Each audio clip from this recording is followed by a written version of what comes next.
여러분 안녕하세요, 조선춘옥군입니다. 오늘부터 그 오버랜딩이나 일반 리뷰 영상 외에 그 오버랜딩에 관심 있는 분들에게 좀 도움이 될 수 있도록 정보 전달 영상으로 한 5편 정도를 만들려고 해요. 그 중에 오늘은 첫 번째로 파워뱅크고요. 파워뱅크에 관련돼서 조금 초보자 입장에서 좀 설명을 드리려고 합니다. 일반적으로 파워뱅크를 구매하실 때 저 같은 경우에는 파워뱅크를 사고 싶었는데 이 파워뱅크를 구매하기 위해서는 뭐 암페어가 뭔지, 와트가 뭔지, 또는 뭐 DC가 뭔지 이런 것들에 대해서 구매를 할 때 어떤 것들이 필요한지에 대한 궁금증이 되게 많았거든요. 그래서 여기저기 물어보고 또 중복 투자도 하면서 이제는 어느 정도 자리를 잡았어요. 그래서 그런 부분들에 대한 설명을 드릴 거니까 파워뱅크 고수분들은 그냥 건너뛰기 하시면 되고요. 앞으로 파워뱅크를 통해서 캠핑을 좀 더 즐기시고 싶은 분들에게는 좀 도움이 되는 영상이 되지 않을까 생각합니다. 그럼 한번 시작해 보도록 하겠습니다. 일반적으로 파워뱅크의 용도는 전기잖아요. 예를 들어서 우리가 노지 캠핑이나 캠핑을 갔을 때 전기를 사용할 일들이 되게 많아요. 여름에는 뭐 냉장고부터 시작해서 선풍기, 그리고 기타 뭐 충전할 때도 전기를 많이 사용하죠. 그리고 겨울이 특히 중요한데 뭐 전기요라던가 아니면 무시동 히터, 아니면 일반적인 뭐 충전할 수 있는 그런 제품들 해서 겨울에 좀 전기를 많이 쓰는데요. 그런 것들을 파워뱅크라고 해서 전기를 가지고 다닌다고 생각하시면 돼요. 그래서 그 부분에 대해서 지금부터 설명을 드리겠습니다. 먼저 파워뱅크를 구입을 하실 때 일반적인 파워뱅크의 단자만을 구입하실 때 두 가지 종류가 나와요. 이게 뭐냐면 첫 번째는 DC만 사용할 수 있는, 그러니까 220V를 꽂지 않고 시거잭이라던가 USB 포트 그렇게만 사용할 수 있는 파워뱅크가 있고요. 그 파워뱅크를 구입하고 또 그걸 가지고 이제 USB나 DC를 사용하다 보니까 캠핑 장비들도 다 그쪽에 맞춰서 구입을 해야 돼요. 그러니까 전기장판을 사더라도 시거잭 소켓이나 USB에 연결하는 전기장판을 구입하다 보니까 금액대가 좀 오를 수 있습니다. 그래서 저희 같은 경우에는 일반적인 220V를 다 사용할 수 있는 파워뱅크를 현재 쓰고 있습니다. 그래서 그 부분은 간단하게 제가 두 종류로 나온다고 말씀드렸잖아요. 그래서 올인원 파워뱅크, 그 올인원 파워뱅크는 뭐냐면 DC나 USB도 사용이 가능하고 220V도 어느 정도 와트수까지는 출력이 가능하게끔 만들어진 것들이에요. 근데 그런 파워뱅크들은 금액이 굉장히 비쌉니다. 아마 용량이 작은데도 불구하고 일반적으로 100만원부터 시작하는 제품들이 많기 때문에 저희는 그냥 파워뱅크, 그러니까 말 그대로 인버터가 달려있지 않은 그냥 DC용으로 구입을 해서 거기에다가 인버터라는 제품을 새로 추가를 해서 연결을 하게 돼요.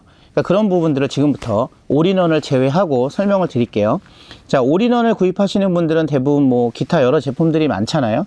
근데 파워뱅크는 보통 저희 같은 경우에는 그냥 암페어수로 비교를 많이 하는데 100A의 파워뱅크다 그러면 보통 무게가 10kg 이상이 나갑니다. 100A인데 뭐 8kg, 9kg면 제 기준에는 안에 셀들이 100A 정도의 효과를 못 내는 셀들이라고 거의 확신을 해요. 그렇기 때문에 200A를 가지고 다니면 20kg가 넘고 300A를 갖고 다니면 30kg가 넘잖아요. 그러면 그 30kg 정도의 무게를 매일 집에 들고 오르락내리락 하면서 충전을 할 수 없기 때문에 저희는 파워뱅크를 구입을 하면 주행 충전기라는 거를 필수로 장착을 합니다. 그건 뭐냐면 자동차에 시동을 걸면 자동차의 제너레이터가 돌아가면 전기 발생을 하잖아요. 그 전기를 파워뱅크로 끌어와서 파워뱅크를 자동으로 충전시키는 용도로 주행 충전기라는 걸 사용을 합니다. 그래서 먼저 주행 충전기를 설명드리면 주행 충전기는 파워뱅크 용량의 맥시멈 10% 정도까지 충전할 수 있는 그런 주행 충전기를 사용을 가능하세요. 지금 제가 왔다 갔다 서도 없이 말씀을 드리는데 다시 한번 정리를 드릴게요. 자, 내가 캠핑을 하는데 보통 1박 2일만 한다. 근데 전기를 보통 좀 쓴다. 그러니까 뭐 전기요도 쓰고 뭐 또는 팬히터라던가 아니면 기타 뭐 냉장고 그리고 무시동 히터 뭐 이런 것들을 쓴다 그러면 1박 2일 굉장히 따뜻하고 알차게 쓰시려면 최소 200A는 필요하세요. 200A. 그러니까 보통 파워뱅크를 구입하실 때 보시면 어떤 회사는 200A라고 써 있고요. 어떤 회사는 그냥 뭐 1000몇백 와트 이렇게 써 있는 것들이 있어요. 그러면 일반 초보 소비자분들은 전기과를 나오지 않는 한 여기서 이제 멘붕이 오죠. 뭐 설명드리니까 몇 암페어라고 하는데 얘네는 왜 암페어 수가 표시가 안 되어 있어? 이런 고민들을 많이 하세요. 그래서 그 부분을 제가 해결해 드릴게요. 자, 기본적으로 와트는요, AV라고 생각하시면 돼요. 그게 무슨 얘기냐면, 예를 들어서 내가 제품을 봤는데 여기는 암페어 수로 나와 있지 않고 와트 수로 나와 있어요. 2000W라고 써 있습니다. 그러면 2000W 나누기 12.8를 하시면 그게 암페어 수로 계산이 돼요. 네, 12점. 보통은 12로 나누는데 12.8로 나누는 게 조금 더 정확합니다. 그럼 반대로 얘기하면 300A라면 300A 곱하기 12.8을 하면 와트 수가 나오겠죠. 그런 식으로 계산을 하면 뭐 얘가 1000W짜리다. 그러면 12.8로 나누면 그게 몇 암페어 정도 된다라는 계산이 나오기 때문에 그렇게 비교를 하시면 됩니다. 그럼 이젠 간단해졌죠. 자, 그럼 이제 다시 암페어수로 제가 설명을 드릴게요.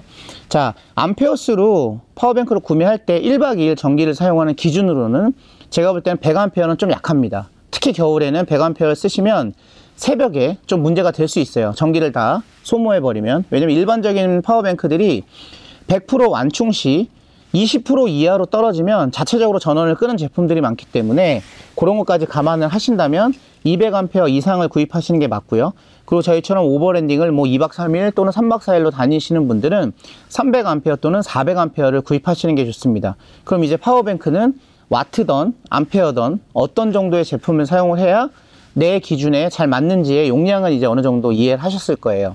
자, 그러면 이제는 파워뱅크의 매립에 대한 부분을 또 설명을 드려야 되는데, 그 이유는 아까 제가 서두에 말씀드렸듯이 100A는 10kg 이상, 200A는 20kg 이상. 그럼 그 20kg라는 무게를 매일매일 캠핑을 다닐 때마다 파워뱅크를 사용을 했으니까 그걸 집에 와서 한전 충전기로 또 충전을 해서 또 내려가야 되잖아요. 그런 번거로움 때문에 저희 같은 경우는 보통 차에 매립까지는 아니더라도 차에 계속 비치를 해둬요.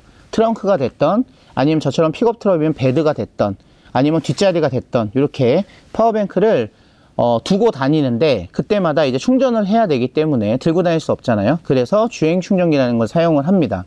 200A 기준 주행 충전기의 그 충전 용량이 20A를 넘지 않게, 아까 말씀드렸듯이 200A의 10% 정도, 맥시멈 10%입니다. 그러니까 조금 더 안전하게 사용하시려면 10%보다 조금 다소 낮게, 뭐 7%, 6% 정도로 충전하시는 게 제일 안전하긴 한데, 그렇게 되면 주행 충전할 때 시간이 좀 많이 걸리겠죠. 자, 주행 충전기도 간단히 설명을 드리면, 내 주행 충전기가 20A짜리다. 그러면 이 주행 충전기는 1시간 시동을 걸어 놨을 때 20A의 전기를 파워뱅크로 가져오는 거예요. 네, 그럼 200A면 10시간을 틀어놔야겠죠. 그런 계산법이 있기 때문에 그렇게 해서 이해하시면 좋을 것 같습니다. 자, 그러면 파워뱅크에서 두 번째로 중요한 게 뭐냐면, 아까 제가 설명드렸듯이 DC나 USB만 사용이 가능한다면 제품을 구입을 할 때도 이게 전기 충전이 USB인지 또는 C거잭인지 이런 것들을 또 보고 판단을 하셔야 되기 때문에 구입하시는데 번거로움이 있어요. 그래서 저 같은 경우에는 아예 220을 다 쓸 수 있게 그렇게 해서 구성을 만들어서 사용을 하는데요. 그거를 변환시켜 주기 위해서는 인버터라는 또 제품이 필요해요. 말 그대로 인버터는 파워뱅크 내에 있는 그 전기를 220V까지 이렇게 변환해서 사용할 수 있게끔 하는 인버터라고 보시면 됩니다. 인버터도 보통 기준이 1.5kW 또는 2kW 이렇게 인버터의 그 용량이 있는데, 그건 뭐냐면 전기 제품은 사용을 하실 때 최대 전기를 빨아들이는 그 와트수가 있잖아요. 예를 들어서 내 인버터가 1000짜리인데 뭐 전자레인지나 아니면 헤어드라이기를 사용하면 최대로 전기를 끄는 게 1000이 넘어요. 그런 경우에는 인버터가 꺼집니다. 그래서 유용하게 사용을 못하기 때문에 저 같은 경우에는 2kW짜리를 인버터를 사용을 하면서 뭐 영상에서 보신 것처럼 전자레인지나 아니면 헤어드라이기나 이런 것들을 같이 사용을 하는 거예요. 병행해서 사용을 합니다. 자, 여기서 주의할 점이, 내 인버터가 2kW짜리면 파워뱅크에 그러니까 220에 연결했을 때 동시 출력이 맥시멈 2kg까지밖에 안 되는 거기 때문에 그 전열기를 사용하실 때도 그런 부분들은 좀 체크해서 구입을 하시면 될 것 같습니다. 그럼 제가 파워뱅크를 설명드리면서 지금 파워뱅크를 구성할 때 어떤 제품을 사야 할지, 그리고 주행 충전기 또는 인버터에 대해서 설명을 드렸잖아요. 이 세 가지 세트를 보통 오버랜딩 세팅의 최적화 세팅이라고 저는 생각을 해요. 그러니까 저는 일반적으로 나는 동계에도 뭐 100만원짜리 침낭이 있어서 또는 그 침낭 안에 핫팩을 터뜨리기 때문에 전기를 많이 안 쓴다. 그런 분들은 뭐 굳이 뭐 200, 300짜리 필요 없겠죠. 그런 분들은 올인원 파워뱅크 뭐 한 80A나 60A짜리 작은 거 갖고 다니면서 뭐 핸드폰 충전기나 아니면 랜턴 충전 등 이렇게 쓰시는 분들도 있고, 저희처럼 그냥 아예 오버랜딩 세팅으로 전기는 풍부하게 쓰겠다 하시는 분들은 보통 200A부터 300, 400, 500, 600, 그러니까 300, 400, 600A 정도까지 전기를 가지고 다니시기 때문에 전기 부자라는 소리 듣죠. 왜냐면 그런 노지에 나갔을 때 전기가 여유로우면 마음이 굉장히 편리합니다. 네, 내가 얼어 죽거나 굶어 죽지 않는다는 그런 확신이 있기 때문에 그렇게 해서 파워뱅크를 설정을 하시면 좋을 것 같아요. 제가 처음에 오버랜딩을 시작할 때 제일 먼저 필요로 했던 게 파워뱅크였거든요. 그러니까 파워뱅크가 없으면 굉장히 제약이 많아지잖아요. 그러니까 버너를 쓰려면 가스가 필요했고, 그리고 전자레인지 같은 걸 사용을 못하니까 결국엔 산에서 음식을 먹기도 힘들어서 뭐 비화식을 준비해야 했고, 이런 불편함 때문에 파워뱅크를 구입을 해서 뭐 산속에서는 비화식이 필요하니까 뭐 인덕션이나 아니면 전자레인지 등을 사용해서 음식을 먹을 수 있기 때문에 이렇게 해서 구성을 하시는 게 좋을 것 같습니다. 다시 한번 설명드리면 파워뱅크는 올인원 파워뱅크가 있고, 그리고 일반적인 파워뱅크가 있는데, 일반적인 파워뱅크는 USB랑 C거잭밖에 사용을 못하니까 보통 인버터라는 제품을 연결을 해서 인버터에 220V를 꽂아서 220짜리 사용을 한다. 그리고 올인원 같은 경우에는 220도 출력이 가능하지만 올인원은 무겁게 갖고 다니기가 힘드니까 아무리 220을 쓰더라도 용량 자체가 작아서 사용하는데 좀 제약이 있다. 이 정도로 두 가지로 나눠서 이해하시면 빠를 것 같고, 파워뱅크를 구입하실 때 본인의 이제 캠핑 스타일에 따라서 용량은 달라지는데, 일반적으로 100A부터 시작을 해서 1박을 좀 편리하게 사용을 한다 그러면 200A부터 시작을 하시는 게 좋고요. 좀 여유 있게 2박, 3박을 다닌다 그러면 300 또는 400A를 사용하시면 이동 간에 뭐 전기가 부족해서 뭐 난감한 상황은 절대 벌어지지 않습니다. 자, 그리고 마지막으로 그 파워뱅크도 마찬가지 아주 큰 보조 배터리라고 생각하시면 돼요. 보조 배터리는 전기를 한번 사용을 하면 충전을 해야 되잖아요. 근데 그 충전을 매번 집에 가서 충전을 해오기 불편하니 차량이 이동하는 순간순간마다, 특히 우리나라는 교통체증이 심하기 때문에 어디 한번 가면 3-4시간은 기본이잖아요. 그러면 주행 충전기를 이용해서 파워뱅크를 오고 가는 동안 벌써 충전을 합니다. 그러니까 저희는 캠핑을 갔다 오더라도 파워뱅크를 사용해서 50%만 남았더라도 걱정을 안 해요. 왜냐하면 다음 캠핑을 갈 때 또 충전이 또 가득 되니까. 이런 식으로 사용하시는 게 굉장히 좋을 것 같아요. 오늘 제가 파워뱅크에 설명을 드렸는데, 제일 중요한 부분은 오버랜딩을 하기 위해서 가장 필요한 요소들 중에서 첫 번째 컨텐츠인 파워뱅크였고요.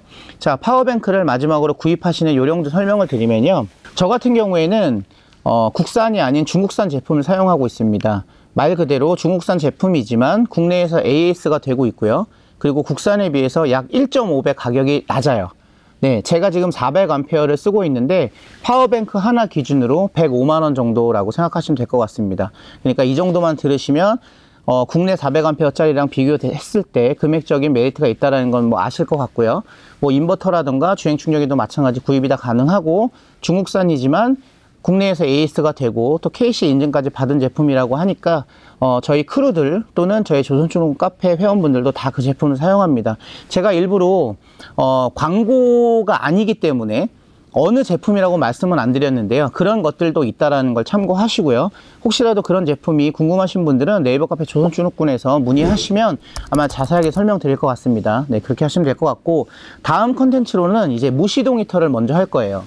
제가 무시동 히터에 대해서 설명드릴 이유는 뭐냐면, 이제 곧 추워지잖아요. 벌써 추워지고 있고, 그래서 빨리 무시동 히터를 구입하는 방법, 사용 방법, 안전하게 쓰는 방법 등을 또 컨텐츠 두 번째로 제가 제작을 할 겁니다. 그러면서 이제 난방에 대한 부분들, 뭐 대류성 난로라던가 팬히터라던가 이런 부분도 같이 포함해서 넣을 테니까, 이번 컨텐츠가 괜찮으셨다면 구독도 한 번씩 부탁드리고 좋아요와 댓글도 많이 달아주시면 저도 힘을 받아 더 빠르게 일주일에 한 번이 아닌 하루에 한 번이라도 올릴 수 있도록 열심히 한번 해보도록 하겠습니다.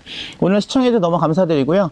혹시 제가 설명드린 부분에서, 물론 제가 전문가가 아니기 때문에 뭐 좀 실수한 부분도 있고 할 거예요. 네, 그런 부분들은 댓글로 설명해 주시면 참고하도록 하겠습니다. 오늘도 시청해주셔서 너무 감사드리고요. 다음에 또 좋은 컨텐츠로 뵙도록 하겠습니다. 감사합니다.